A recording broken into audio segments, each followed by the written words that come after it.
Everyone, আমি মৌসুমি আবারও চলে এসেছি একটা নতুন ব্লগ নিয়ে।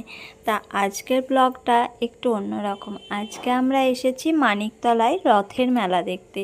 যেহেতু মানিকতলাতে রথের মেলাটা 7 দিন ধরে থাকে, সোজা রথ থেকে উল্টো রথ পর্যন্ত এখানে মেলা হয়। আর প্রত্যেক দিনই মানুষজন আসে, নামহট্ট হয়, অনেক রকমের গান বাজনা, অনেক সবসময়তে প্রোগ্রাম হতেই থাকে এই 7টা দিন ধরে। তাই প্রচুর লোক আসে। আমরা তো প্রথম দিন আসিনি, তাই ভাবলাম যে আজকে তৃতীয় দিন যাই, একটু ঘুরে আসি। আর উল্টো রথের দিন এখানে রথ দেখিনি, যেহেতু রথ চলে যায় ঠাকুর উল্টো রথের দিন আবার মোষবাথানে চলে যায়, তাই চেষ্টা করি মোষবাথানে যাওয়ার। তো ওখানে গিয়ে ঠাকুর দর্শন করলাম, একটু গান বাজনা শোনার পরে চলে এসেছিলাম যেখানে রথ দুটো রাখা আছে সেখানে আসার পর বাবু গিয়ে প্রণাম করে নিল, আমিও প্রণাম করলাম।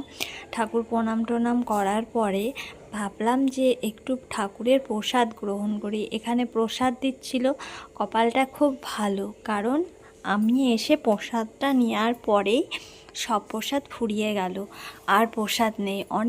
অনেক ভক্তরা প্রসাদ পেল না, ঘুরিয়ে গেল।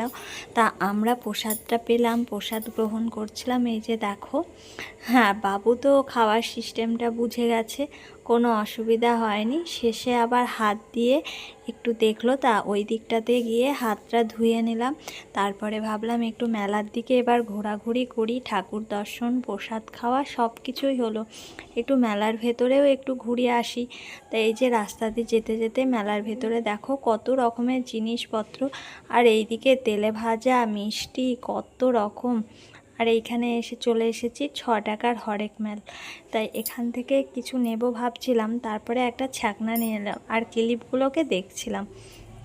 ক্লিপগুলোর কোয়ালিটি এত বাজে, তা কি বলবো, যেটাই হাত দিয়ে নাড়ছি সেটাই মনে হচ্ছে ভেঙে যাবে এখনই, নেসপ্যাস করছে। তা সেখান থেকে আর কিছুই নিলাম না, একটা এই যে ছাকনা নিলাম, একটা ছাকনার প্রয়োজন ছিল, তাই ছাকনাটা নিয়ে নিলাম মেলা থেকে।